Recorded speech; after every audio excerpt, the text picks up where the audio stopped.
Amigos da ZN Garage, você que é fã de moto clássica, hoje eu vou mostrar para vocês uma CB450 DX, penúltimo ano de produção. Essa moto acaba de chegar na ZN Garage, eu vou mostrar os detalhes e a história dele para você que é fã de motos aqui.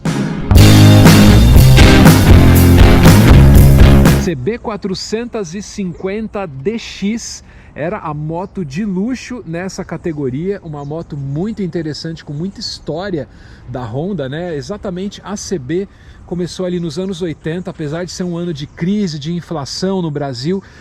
A CB surgiu nessa época, em 83 é que veio a CB450, e ela tem muito a cara da década de 80 e chegou até a década seguinte. Essa é uma CB450 DX, que era a moto de luxo, né? Muita gente teve essa moto, mas era uma moto cara, era uma moto de alta cilindrada para a época, com muitas coisas modernas além do desenho. Tudo bem, o desenho dela ainda era década de 80, né? Linhas bem quadradas, mas ela já tinha o grafismo atualizado, né? A denominação DX surgiu em 87.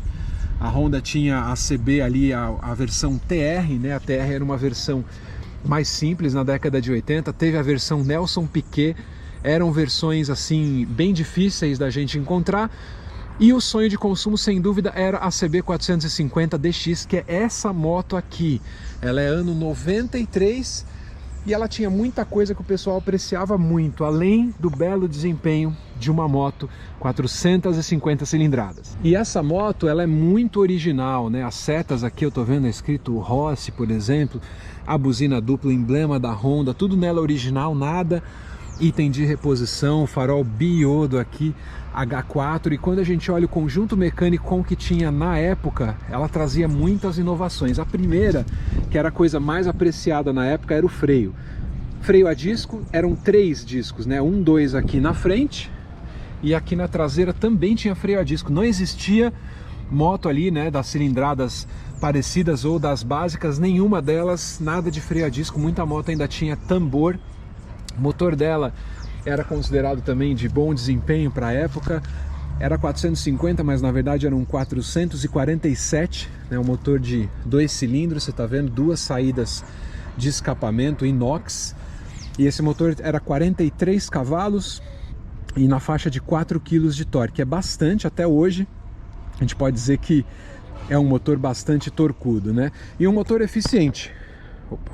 E um motor eficiente, ele tinha radiador de óleo, um radiador pequenininho, né? Na época também difícil, né? Melhorou muito a refrigeração, o desempenho do motor. E é claro, essa moto, mesmo sendo década de 90, ela não tinha injeção eletrônica, era uma moto com carburador. Vou mostrar aqui desse lado. O carburador dela está aqui, ó. O carburadorzinho dela está aqui. Aqui tem o controle da passagem de combustível, né? Que inclusive é Rinnai, que fabrica aquecedores até hoje. A Rinnai, a indústria brasileira, está aqui presente. E esse motor era uma referência de desempenho na época. Com bons freios, um bom conjunto de freios, um bom motor, transmissão por corrente.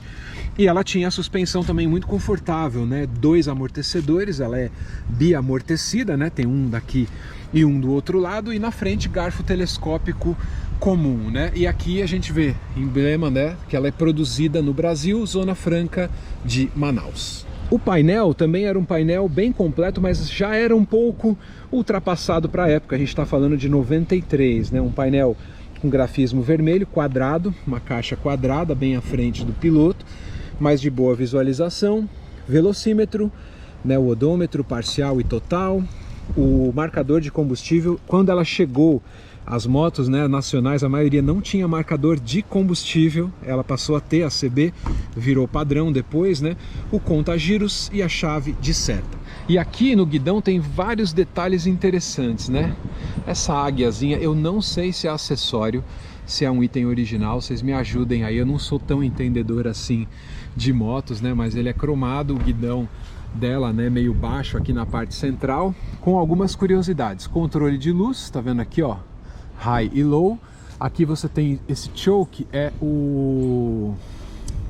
como é que é o nome? O choke é o afogador. Então quando você vai ligar ela de manhã, você vai descer aqui o afogador para ela ficar mais acelerada e aquecer o motor, depois você vai desligando, mas é manual, é aqui embaixo.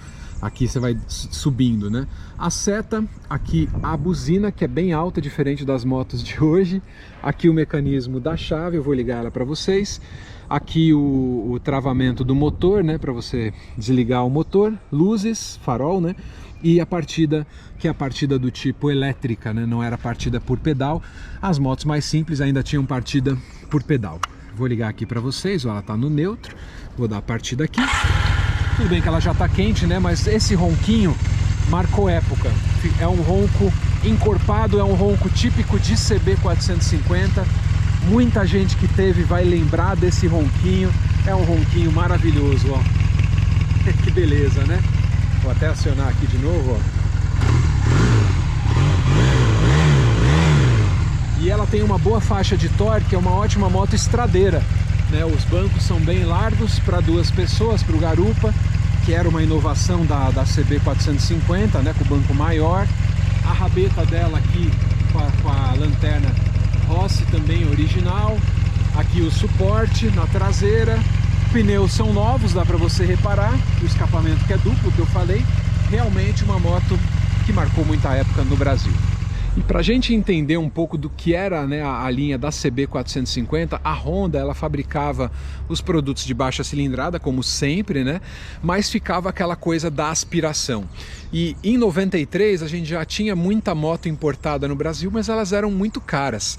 Quem queria uma moto nacional e não queria uma moto de entrada, tinha poucas opções, né? E a CB ela se consolidou exatamente nesse caminho. Só que a DX ela era a melhor dessas motos. Ela tinha amortecimento duplo na traseira, ela tinha 3 freios, 3 discos de freio, partida elétrica, buzina dupla, o painel completo. Era realmente uma moto com tudo que existia disponível naquela época.